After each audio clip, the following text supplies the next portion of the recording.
Donc dans la suite, il va nous rester le 5 et le 6, c'est-à-dire passer de la formule de la fonction affine à un graphique ou bien du graphique à la formule affine. Donc il faut savoir que dans chaque cas, on peut faire ce parcours-là au lieu d'aller directement. Mais là, ça va vous faire en quelque sorte une deuxième méthode pour passer de là à là. D'accord? Euh, donc, on va essayer de partir sur l'exemple suivant, c'est-à-dire une fonction f de x égale à 2x moins 2 et une autre fonction g de x égale à moins 2x moins 1. Chacune sera représentée par une droite d'. Je vais revenir sur ça après, c'est-à-dire que la droite, ce n'est pas une fonction, par contre, une fonction est forcément une droite. Je vais vous montrer un cas particulier. Donc, le coefficient directeur de f, c'est 2, le coefficient directeur de g de x, et l'ordonnée, c'est moins 2, pardon. Donc, dans un graphique, le coefficient directeur, donc l'idée en fait, c'est de trouver un point appartenant à la fonction. Un seul point. Donc là, le point le plus facile, c'est 0, moins 2.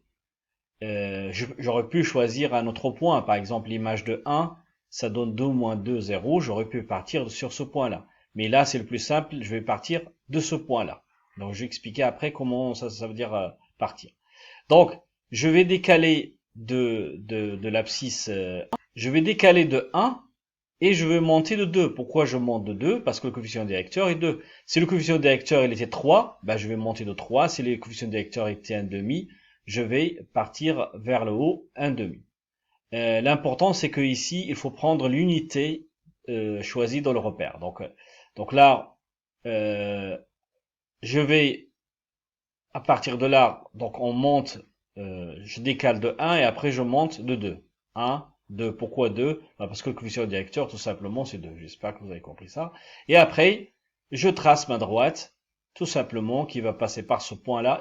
Il est impératif de partir d'un point appartenant à la fonction. Vous pouvez pas choisir n'importe quelle droite ou n'importe quel point et partir de ce point-là. D'accord? Donc, pour la fonction g de x, c'est le même principe, sauf que je dois chercher un point appartenant à g de x. Donc, je peux partir de moins 1, puisque c'est l'ordonnée à l'origine. Mais là, j'ai choisi de partir d'un autre point. L'image de 1, c'est moins 3. Donc, je vais partir de ce point-là.